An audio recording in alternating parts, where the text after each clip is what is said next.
Well, a habit is a redundant set of automatic, unconscious thoughts, behaviors, and emotions that's acquired through repetition. A habit is when you've done something so many times that your body now knows how to do it better than your mind. So if you think about it, people wake up in the morning, they begin to think about their problems. Those problems are circuits of memories in the brain. Each one of those memories are connected to people and things at certain times and places. And if the brain is a record of the past, the moment they start their day, they're already thinking in the past. Each one of those memories has an emotion. Emotions are the end product of past experiences. So the moment they recall those memories of their problems, they all of a sudden feel unhappy, they feel sad, they feel pain. Now, how you think and how you feel creates your state of being. So the person's entire state of being when they start their day is in the past. So what does that mean? The familiar past will sooner or later be predictable future. So if you believe that your thoughts have something to do with your destiny, and you can't think greater than how you feel, or feelings have become the means of thinking, by very definition of emotions, you're thinking in the past. And for the most part, you're going to keep creating the same life. So then people grab their cell phone, they check their WhatsApp, they check their text, they check their emails, they check Facebook, they take a picture of their feet, they post it on Facebook, they tweet something, they do Instagram, they check the news, and now they feel really connected to everything that's known in their life. And then they go through a series of routine behaviors. They get out of bed on the same side, they go to the toilet, they get a cup of coffee, they take a shower, they get dressed, they drive to work the same way, they do the same things, they see the same people, they push the same emotional buttons, and that becomes the routine, and it becomes like a program. So now they've lost their free will to a program, and there's no unseen hand doing it to them. So when it comes time to change, the redundancy of that cycle becomes a subconscious program. So now 95% of who we are by the time we're 35 years old is a memorized set of behaviors, emotional reactions, unconscious habits, hardwired attitudes, beliefs, and perceptions that function like a computer program. So then a person can say with their 5% of their conscious mind, I want to be healthy, I want to be happy, I want to be free. But the body's on a whole different program. So then how do you begin to make those changes? Well, you have to get beyond the analytical mind, because what separates the conscious mind from the subconscious mind is the analytical mind. And that's where meditation comes in, because you can teach people through practice how to change their brainwaves, slow them down. And when they do that properly, they do enter the operating system where they can begin to make some really important changes. So most people then wait for crisis or trauma or disease or diagnosis. They wait for loss, some tragedy to make up their mind to change. And my message is, why wait? And you can learn and change in a state of pain and suffering, or you can learn and change in a state of joy and inspiration. And I think right now, the cool thing is that people are waking up. When you say the word subconscious, that means below conscious. So when people are programming or playing their subconscious, they're the ones that don't see it. I talk to people, I say, well, I give them a story for like 40 years, the same story. I say, you have a friend and you know your friend's behavior very well, and you know your friend's parent. And one day you see your friend has the same behavior as their parent. And I joke and I say, well, hey, Bill, you're just like your dad. And I say, I know exactly what Bill's going to say. First thing he's going to say is, how can you compare me to my dad? I'm nothing like my dad. And yet everybody else can see he's like his dad. The only one who can't see it is Bill. And this becomes the most profound point, because he's programmed by his dad in the first 7 years, and he plays these programs 95% of the day. And the reason why he plays the subconscious programs is because the conscious mind is busy thinking. And thinking is an inside job, not looking out. And I go, well, let's say I'm driving my car and I start thinking, and then my conscious is not looking out now. My conscious is thinking of something. I said, well, then who's driving the car? And I go, this is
the most important point, the subconscious is autopilot. The moment the conscious is not paying any attention about something, subconscious sits in and starts driving the car according to the program. And that's where the issues come from. The subconscious programs were downloaded by observing other people.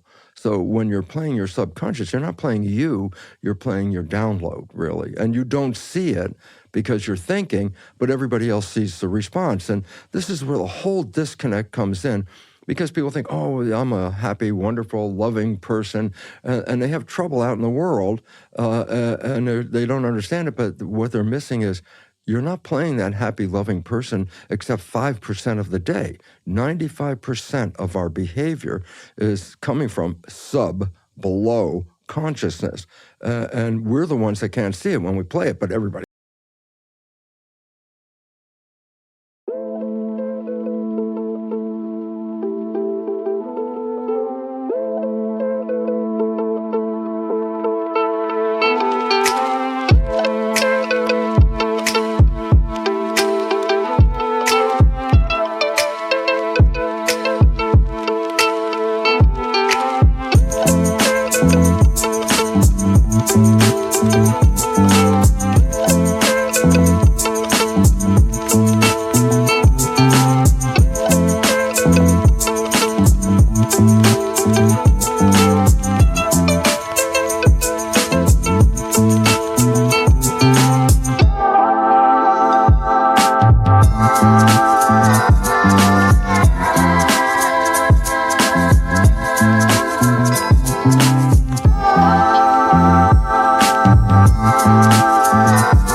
Else, of course, is seeing exactly what we're doing. So the whole idea is, are you living the life you want, or are you living the life you've been programmed? And the answer, unfortunately, is most of us are living the life we've been programmed, and the programming comes from other people. So it's not our lives. Changing your subconscious mind starts with believing something else is possible for yourself.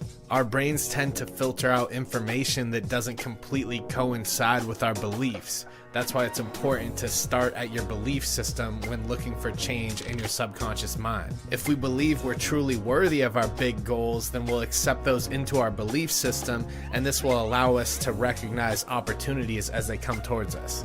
Begin by acknowledging that your beliefs are what shape your reality, and then consider if there's something more possible for you. This may seem simple, but it's a super critical step to change.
your subconscious mind. The next thing that we can do to train our subconscious mind is to live in the present moment. Instead of thinking of success as a destination, think of it as something you're working on at every given present moment.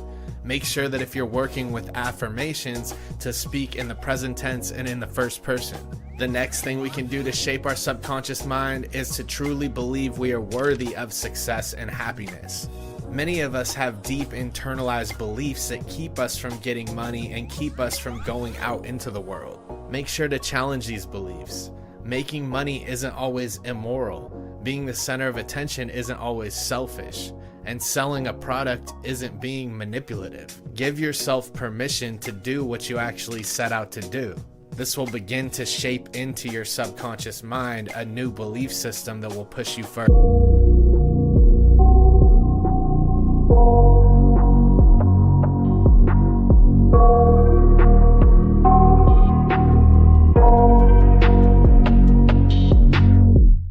I got nightmares in my head, I fear that the thoughts build up until I can't hear, that my mind fills up into a creature, and it haunts me somewhere much deeper. Anxiety, filling up every space, no privacy. And silently, it could build and build until you finally see, whoa, it's taking over, damn no closure, moving closer. No exposure, I just wanna be a loner.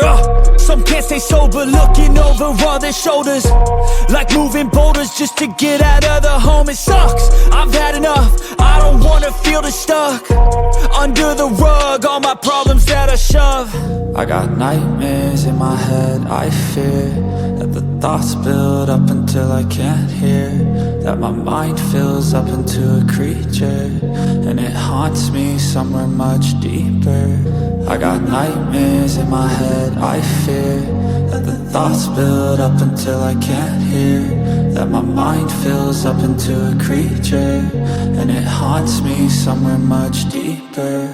I've been feeling weird, I can't seem to focus good enough, nothing's really clear, sometimes it could be a little tough. I just need to feel like the end's in sight for me, but let's be really real, anxiety can foggy all this stuff. I've been feeling weird, I can't seem to focus good enough, nothing's really clear, sometimes it could be a little tough. I just need to feel like the end's in sight for me, but let's be really real, anxiety can foggy all this stuff. It sucks when you finally feel like giving up. Oh God, no luck, everything feels like you're sticky stuck. I'm lost, handcuffed to the bed where I sleep, don't give a fuck. Can't stop, unplug, feeling overwhelmed, I think I've had enough. Gotta find a way to get some energy, gotta find someone who's a good friend of me. I need purpose to make it all worth it, I'm still searching and I'm still learning. I want a life that's filled with memories, not a life with regret in front of me. I need focus to keep me from hopeless psychosis if I keep moping.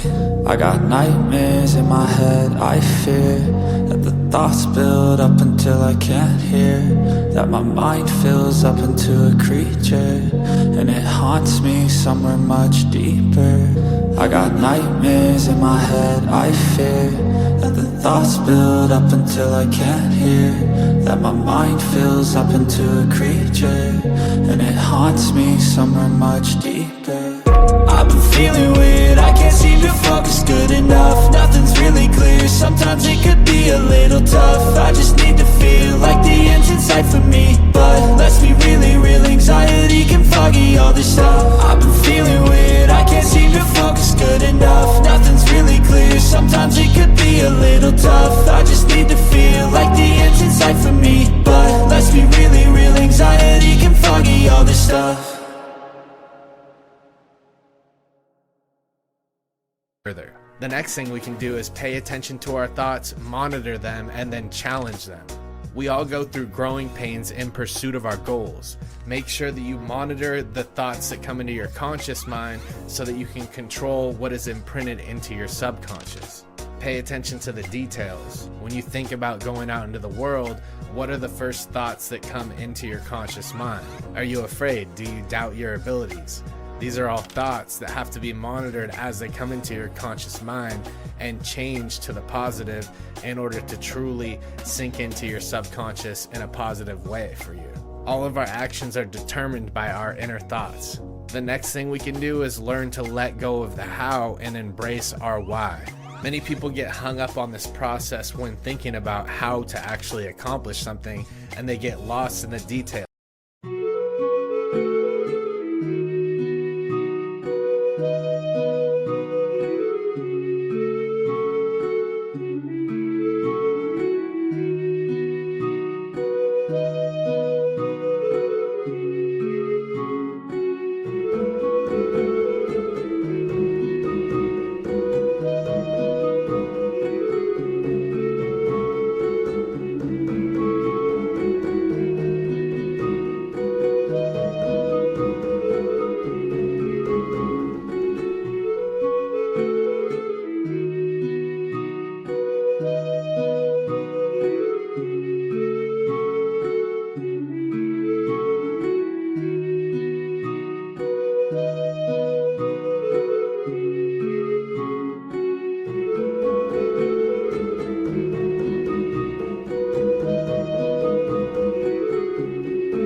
They get stuck in analysis paralysis.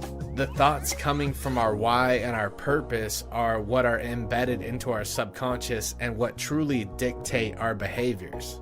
Lastly, we can change our subconscious mind through visualization. Visualization is the process in which we condition our subconscious mind. It's where we sculpt our ideal vision of our ultimate reality. Our brain doesn't recognize the difference between things that are going on within our minds and things that are going on outside of it. Through exercising your visualization process, you're making yourself feel comfortable in a new normal. This is how we train ourselves mentally to be prepared for any opportunities that would come our way. Visualization is also how we can improve our self-image of ourselves and grow the confidence necessary to go out into the world and keep winning.